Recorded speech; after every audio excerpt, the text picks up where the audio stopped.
What was your first memory of EastEnders? Come on, lads. This could be back to your childhood again. We're bringing you back to your childhood. A regular here on the series, bringing you back to your childhood.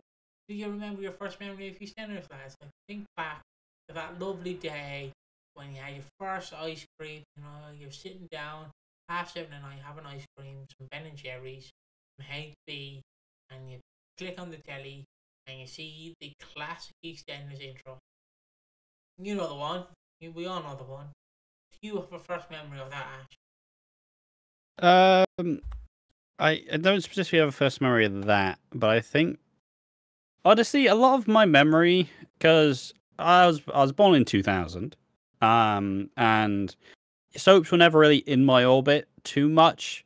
Like, and my sister would watch a bunch of them growing up, but I'd never really pay attention. So I'd be busy doing my own shit. But in around that 2008 to like 2010 period, we all generally watched EastEnders on the TV. And one of my earliest memories is the fucking episode where Shirley and Heather. So the whole point is that Heather finds, because she's obsessed with George Michael. Is the whole joke. She's obsessed with George Michael. The joke is that George Michael's gay, but she's still obsessed with him anyways because she loves his music and she loves him. Now there's an episode. You're the one who did Careless Whisper. Yeah. Did Careless Whisper, did Faith. They had some bangers, you know. But there's an episode where Heather finds George Michael's, I believe it's a licked yogurt lid. And like she has to go through his fucking bins to do it. Her and Shirley are like trying to get Heather to escape from there. And obviously the yogurt lid was most famously shown where fucking Darren Miller slides it under the fucking cubicle when Heather's crying, and they have sex, and Shirley and Heather can and they conceive George Michael. Or George Trott, not George Michael. Is he George Michael Trott? Does he appear in the show at least, George Michael, or was he too famous? He is no, he's too famous. Yes, he is called George Michael Trott. Oh, fucking gold. Darren's got custody, of course. But yeah, a very fun fucking. It's a fun set of episodes. A lot of, obviously, I didn't really understand what was like the serious shit because EastEnders has always been quite serious. So I think at the time it was also the time period where Lucas was on his killing spree. So obviously you had the famous like, "What are you going to do to me, Mr. Johnson?" You know, obviously that famous line. I saw up to around when Ben killed Heather, and then I think at that point we'd all generally stopped watching the show. And then my maybe not first memory, but the memory of me when I first got back into it was obviously that 2018 Alfie, Haley Slater, and Cat triangle, which I loved at the time, did not love in retrospect. Wow, Christ. Yeah. Well, I have a few memories. I guess I'll share. Obviously, growing up, ITV was hard to get over here. You have to. There was two methods. ITV. Yeah, I'll tell you why in a second. You'll understand in a second. There's two ways you could get ITV. Obviously, Harry Hill's TV bar was on it, and the two ways was they're all. Now you obviously didn't have to do this trick because you lived in England. But on them Sky boxes before they got into Did I? I've been in England the whole time. But yeah, on the old Sky boxes where you used the ones before recording, you know, the weird flat ones. Yeah. Basically, there's two tricks. You could tune in the channel, or illegally acquire it by this is so 2000s. I remember watching tutorials on this. It was so fucking funny. You could pull out your like card that you put in there to get all your like HD channels, leave it off for like 2 minutes, then turn on the Skybox, and you'd immediately have British channels. It just reset to Britain, and then if you put it in your car, it'd go back to Ireland. See, the real question is, why did you need ITV? Because I remember how CITV was great crack as a kid. My parents were aliens and shit. Yeah, but EastEnders on the BBC. Yeah. Well, Harry Hill's TV birth used to be on ITV, and that's what I mostly remember EastEnders for when I was little. It used to be on ITV and Cartoon Network at one point for some fucking reason. I remember that. So obviously my first scenes, and that's why I always bring it up, is obviously Harry Hill going, "Hey, there's a fat bitch, isn't she?" And he didn't say that deliberately, but he is basically like, "Heather's fucking fat. She's a fat, huge woman, fucking fat." That was the whole joke. And obviously there's obviously the infamous one with Dot in the kitchen, and Mr. Blobby comes in, and then he comes in with the frying pan and what's Blobby. But my first memory of EastEnders, I remember Lucas tying Denise up in the shed. That would have been 2008. My first memory with my dad is not 2017. It's like in 2010. It's the live episode where Bradley's jumping off the roof, and I had no fucking clue. My dad's just switching channels, and then I just see this orange man jump off a roof into a bin. Well, obviously into fucking, onto a mattress. But like I was so confused, and that was it. And the old Who Killed Archie episode. Yeah, and then obviously my other memory of it is 2017. Also, I do remember that episode live as well. Yeah, and then obviously I remember the iconic one, which is my father on Christmas 2017. Fucking in the hotel room, he's fast asleep snoring, and fucking and like there's this serious scene between Abby and Lauren, and obviously they jump off the roof, and then you just hear my dad snoring next to me, in the bed beside me. That was a great one. But like I used to watch all the Christmas specials. Like I used to watch it when I was a teenager. I used to watch like 2016, 2017, 2018. I don't think I watched 2019, and I didn't watch 2019 to 2021. I obviously watched 2022 twice, and 2023 I'll be watching twice, technically. Yes. So yeah, that's my first few memories of EastEnders, from my knowledge. That's my first few memories I have. Like I just remember like the little, not even flat screen, but it used to be this little small TV. It was like it was like 16 inches, and like they tuned in some channels using like what are they called? Not satellite dishes, but the antennas. Tuning them in, because you used to be able to get Sky One for free as well on that fucking for free. You used to get it for free. And then obviously antennas got discontinued in 2013, which is sad. The antenna tower got disconnected, which still saddens me. But yeah, that's my first few memories. I guess now we'll read into what people think. Sorry for my long rant. I just bring up my few. No, it's an interesting little conversation. Harry. I'm just gonna bring it up because I found it. Someone like found a clip where it's like things that have aged like milk, right? It's obviously British TV, so it's about 2007, and it's obviously when Mr. Gold Tracksuit Man visits like I think it's Big Brother, and then he starts doing a Mr. Gold Tracksuit Man impression with a big cigar. Harry Hill does, and then he's, "Oh Jesus!" Like, I don't know why it appeared on my For You page. It just appeared twice, and I'm like, "Well, why are you showing me this?" What was your first memory of EastEnders? Who shot fell in 2001? I watched the very first episode. The first scene I remember, which may or may not actually be the very first scene. The group of men breaking into a flat looking for a man called Reg Cox, who hadn't been seen for ages. He was dead in the chair, I believe. Me 3. I also got the EastEnders annual for that Christmas that year. Me 2. Same. Was it Den, Pete, and Arthur? Den was certainly there. Same here, and I think Pete Ali was not there. It was Den, Ali, and Arthur. And I think Ali was another of the men that broke into the Red Cox. Ali seems familiar, yes. I'm going to have to watch it on YouTube now, or it will bug the life out of me. But yes, well done, you guys. I just watched the scene between you. You got the 3. Arthur, who kind of took charge, Den, and Ali. I definitely remember Den, but I'm not sure who the rest were. I think Arthur. Yeah, we don't do that anymore. It's fine. It's fine. Oh.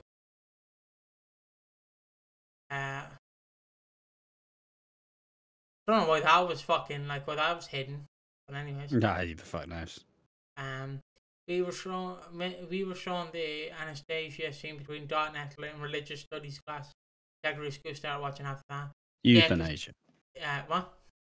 Euthanasia. Euthanasia. That was yeah. That was a talking point between me and my dad, because I was like, because it's obviously wrong, like, to some people, but I don't think it's wrong. I personally stand on the side of. I mean, Ethel was dying anyways. Like, I believe it. I firmly believe that if you do have a terminal illness and you are just going to die, there should be the chance to. Yeah. There should be the place to end your life under your own, like, guidance. You know, because if you're just, I mean, right, but like we do it with dogs, right? Okay, this dog's struggling. He's not really gonna have a good quality of life. There's no point in letting him fucking. We may as well just do the humane thing and have him die now. Like, I don't know why there's a big stigma against fucking. Because, like, yeah, sure. If there's a chance you survive, obviously then it's not really a fucking option. But if you are terminally ill and dying, like, you should be allowed to end it before it gets too bad. The whole thing, from what I understand, is basically a religious standpoint where it's like, if it's not what God intended, yeah, but God didn't intend it, who gives a shit?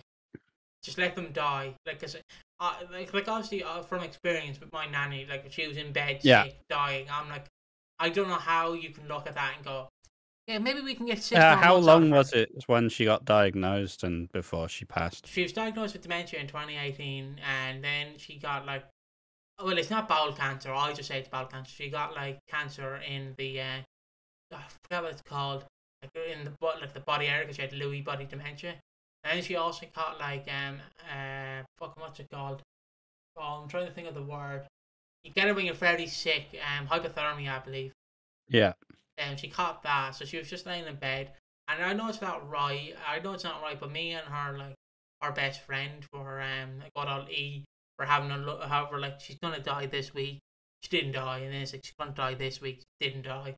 So we're just slowly watching her, and then, like, she obviously, it's like she slowly degraded in, like, 2 weeks, and then she died in the first week of February. So I always go back to the Dot and Ethel scene, because that's how I remember me and my nanny's last moments.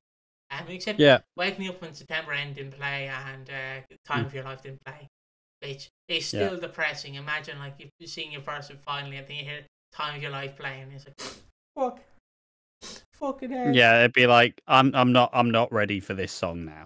I'm not ready for this song now. Give me like a month, and I'll just about fucking squeak it out. But yeah, well, look, I obviously stand. Sorry to make this a fuck, but yeah, I obviously stand by if you physically, like, if they consent to it physically and they really want to be put down, just do it. Just, I've got no problem with it. Because if you, like, it's like Robin Williams. Like, people say, like, oh yeah, he shot himself. Yeah, because he had Lewy body dementia. He didn't want people to remember him as the guy with Lewy body dementia. They want to remember him as Robin Williams, the comedian. And that's what always upsets me, because it's like, yes, he was depressed, but in that circumstance, from seeing people with dementia, I mean, there's just a big stigma about taking someone's life anyways. Like, it's probably, you know, is all life just as important, you know? But anyway, that's a darker topic entirely. Sorry, just to make that a folk, but I just like, because I'm like, that is a serious scene. I mean, it's a really good scene. It's a really emotional scene.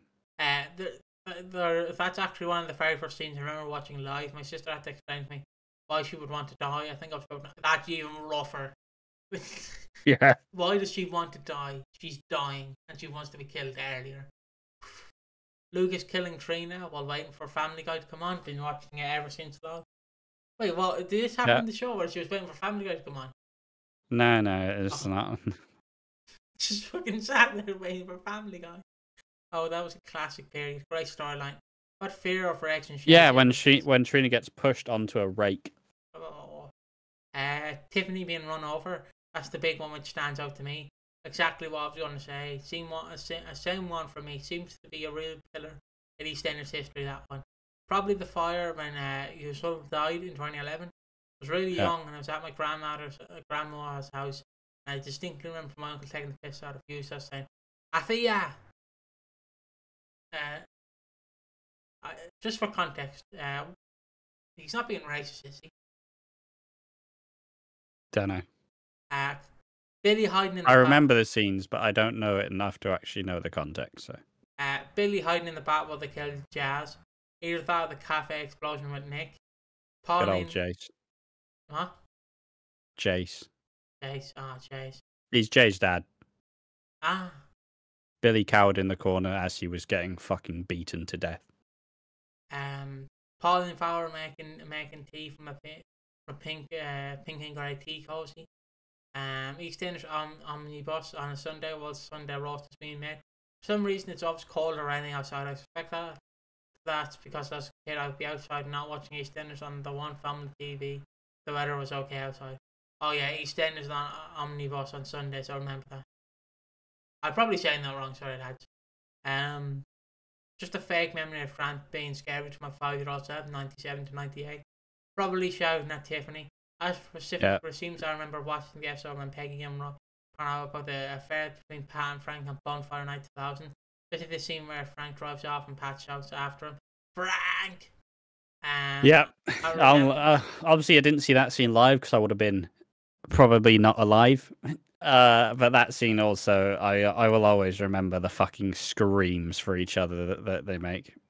And I remember Martin still being a child and Pauline telling him off. Martin! My bedtime used to be around the time EastEnders started, so I was perhaps 8 that I started seeing more of it. Maybe the first ever live episode, because I remember asking my mum how they were doing it. I was 7, though a solid memory would be Phil buying shampoo from the Minimart in 2017 when he was hiding Sharon in his house after Jack jumped Sharon out on their wedding day. I remember asking my mum what was funny about him buying shampoo because it did not click with me. He was bald. Nice. Innocent kids. If it makes you feel any better, I watched the episode a few days ago and it took me a minute to get it through. I guess you don't really question it being weird when it's something most people have to buy. 1993, either Sanjay and Geta or Ricky and Bianca arguing. Oh, and my parents and uncles / auntie debating whether or not the new jazzy theme was shit. 8 or 9. I still love the jazz theme. I'll be real with you. 8/9. I love it. He loved it. All right, how deep are we in this video? 17 minutes. All right, I think that's a good place to end it. I personally enjoy the jazz theme, and I think it's super underrated. But yeah, that was a nice little trip down memory lane, thinking about some old EastEnders memories, and whatever conversation followed. Pretty interesting, nonetheless. What do you think about it? What's your first EastEnders memory? Tell us in the comment section down below. We've been watching Walford. Thank you for watching. Join us next time.